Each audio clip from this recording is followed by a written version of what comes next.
Hey, what's going on everybody? Welcome back to another video. Today I'm going to be talking about American Splendor. So I have the DVD right here. Got a little front view. Pretty cool cover. You got a little back view there. And then there was a little, sometimes DVDs have random booklets. And this this movie centers around a guy who created this series of comics. So the little booklet in there is actually a little comic book. So you got the cover, and then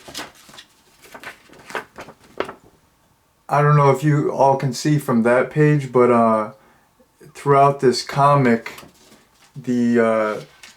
the main character, Harvey, he's depicted, like he's drawn differently in quite a few of the panels, which they reference that in the movie. Like throughout his run of putting out the comics, he was like often drawn different, and when he met this like woman who later became his wife, she was like scared to meet him because he's always drawn different. Sometimes he looks super crusty, sometimes he looks okay. So yeah, cool little comic. There you go. But yeah, American Splendor. I have never seen it before. Last night watching it for the review, and I was pretty darn happy with it. I thought this was a great movie. Yeah, I'd never heard of this movie before. I was at this store, Disc Replay. It's like they sell used video games and DVDs, Blu-rays, stuff like that. So I randomly picked this up. I saw Paul Giamatti on the cover. I'm a fan. I read up on the movie. I thought it seemed interesting, and yeah, picked it up. I picked it up probably, I don't know, quite a few months ago, and I just got around to watching it. So yeah, I'm glad I checked it out. This movie was great. So this movie is it's a true story. It's not fictional. Harvey Pecker. Or Harvey Picar, my bad. Harvey Pecker. Harvey Picar, he's a real life person. He put out this series of comic books called American Splendor. The series ran from 1976 to 2008.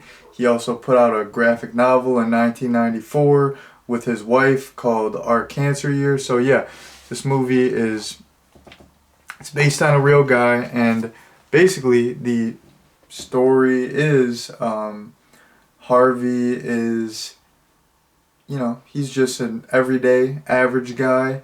He works as a file clerk, and his buddy Robert Crumb goes on to become this comic book creator, and Robert Crumb is pretty successful with it. He does it full time. That's his main gig.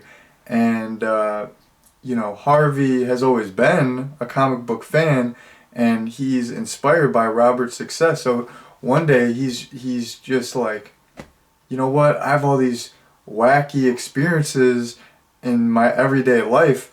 Like I'm sick of all this glamour, I'm sick of all this like grandiose stuff in comics with all these superheroes. He's like, I want to make a comic book about my everyday life, just like the life of a average guy, So he creates this comic series, American Splendor, and it is, it's an alternative comic. It's not the most popular comic ever, but he gains an audience. He becomes popular. He's appearing on Letterman. He gains like this cult following. He gets he gets pretty popular, and throughout the movie though, even though he does find a little bit of fame with this, he never makes enough where he can quit his day job. So he kind of struggles with the fact that, yeah, you know, I have this thing that I do and I'm successful and I'm known for it, but at the end of the day, I'm still in the same place. I'm still just a file clerk. But later on in the movie, he does meet a woman, and her name's Joyce. She's just like a fan. She works at this comic book store, and she's trying to get. She like writes a letter to him because she wants to get a copy of his latest book. She can't get a copy, and you know they start talking. Eventually, they get married, and later on, like while they're together, a little bit later on in the film, uh, the film details Harvey's battle with cancer. He's you know fighting through cancer. He's going through chemo, radiation, and while that's happening, he's working on this graphic novel with his wife, and then him and his wife, they actually adopt a daughter because he got a vasectomy, so they adopt this girl Danielle, and yeah, they become a little family. So that is the basic plot summary.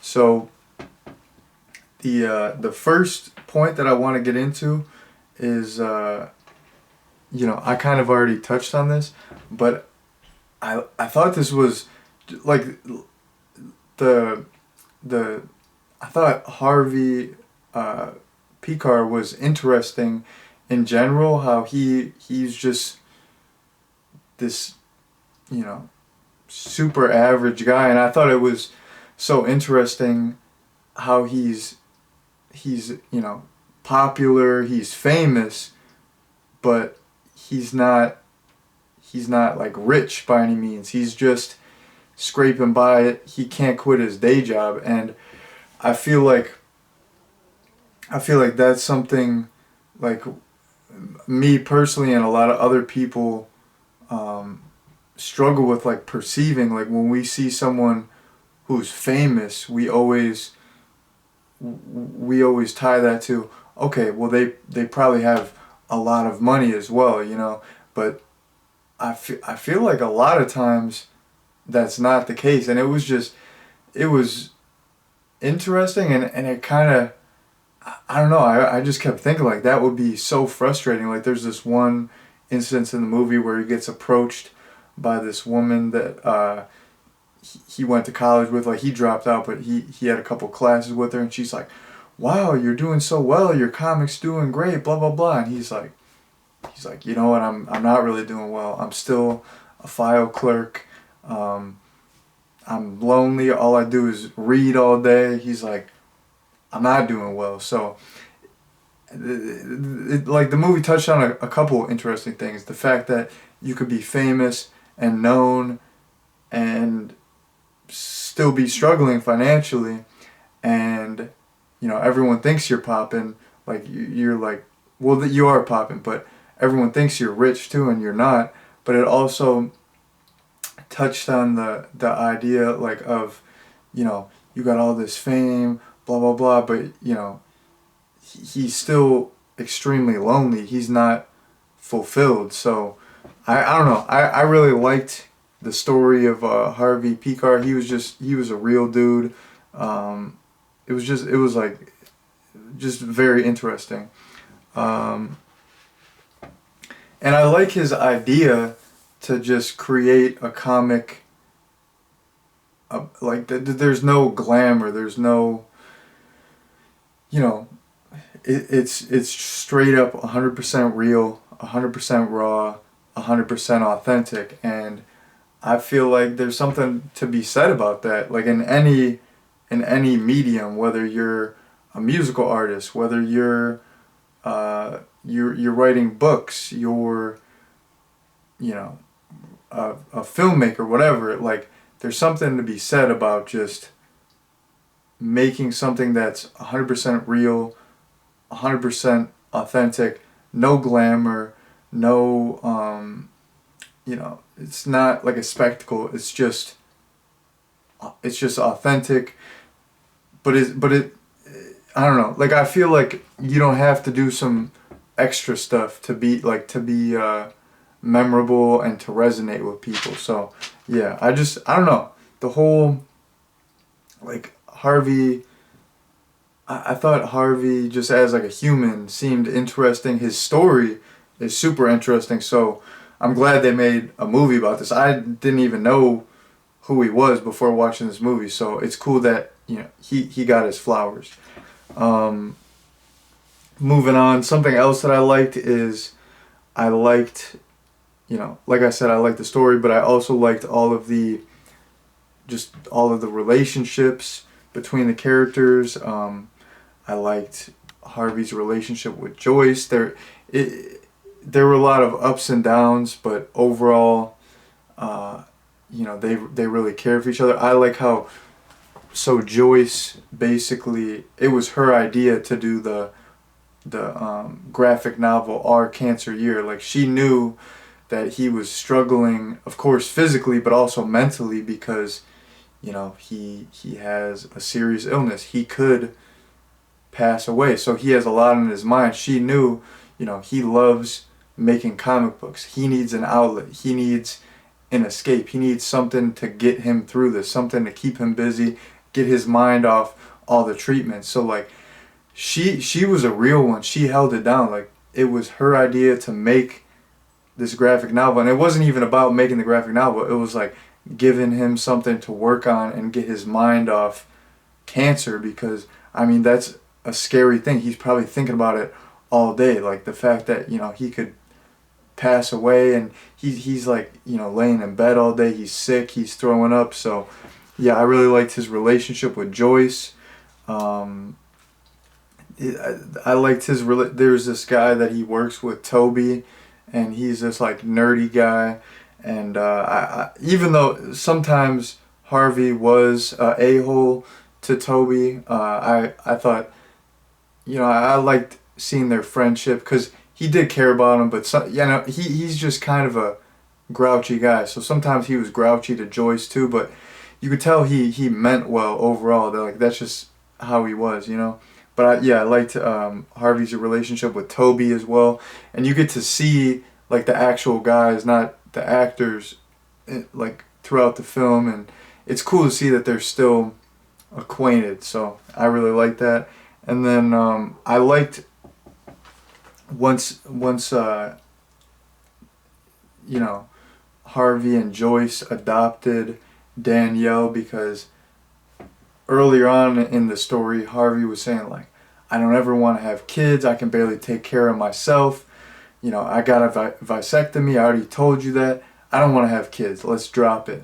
But once he was thrown into that role of being a father, I feel like he did really well, and you could just tell he absolutely loved Danielle. Like he's taking her to the bus, and he's holding her hand, and she's like, Dad, like stop holding my hand. He's like, what? Like, am I embarrassing you, or do you not want to be seen with me? And she's like, no, you squeeze it too hard. So that was a touching little line. I thought that was like a cute little line. So yeah, basically I liked the overall story, but I really liked all the relationships. And like I said, Harvey, kind of a grouchy guy, kind of a pessimist, but it was cool to see that he had people in his corner and that he did, you know, have a heart. So that was pretty darn cool. All right, so jumping into the last point I have, something that I thought was really cool. A lot of people who talk about this movie probably mention this. This movie was kind of a hybrid. It was, you know, at the end of the day, it was a narrative. It wasn't like a full-on documentary. There was a story, and it was portrayed by actors and actresses, but there were some documentary elements where for like there were quite a few instances where we would see all of the real people that the movie was based upon. We would see Harvey, you know, Harvey would be almost interviewed. He would be talking to the camera. We would see Toby, we would see Joyce, we would see all of the real people, and we would kind of get their real perspective, as well as, you know, the narrative and the actor's depiction. So yeah, I like that it was kind of a hybrid between a straight up narrative, like a straight up movie, and a documentary. And then also there was a lot of, they like sprinkled in quite a bit of animation. You know, they sprinkled in some of the comic book style. So I mean, it fit so well with the premise. Stylistically, it looked great, and yeah, like the movie overall, it was just a hybrid. It was a hodgepodge. It was totally its own thing, super creative, super unique, and you know, in addition to having a lot of substance, it had just style for days. So I really liked the style of the movie as well as the substance. So yeah, this movie was fantastic. I would definitely recommend it. You know, I got it on DVD. I don't know if it's on streaming right now, but I think this is worth buying. I would definitely recommend renting it for a couple bucks, or buying the DVD if you could find it cheap. So yeah, that's my recommendation. I would definitely recommend American Splendor, and that's been my review. So thank you all very much for watching, and peace out.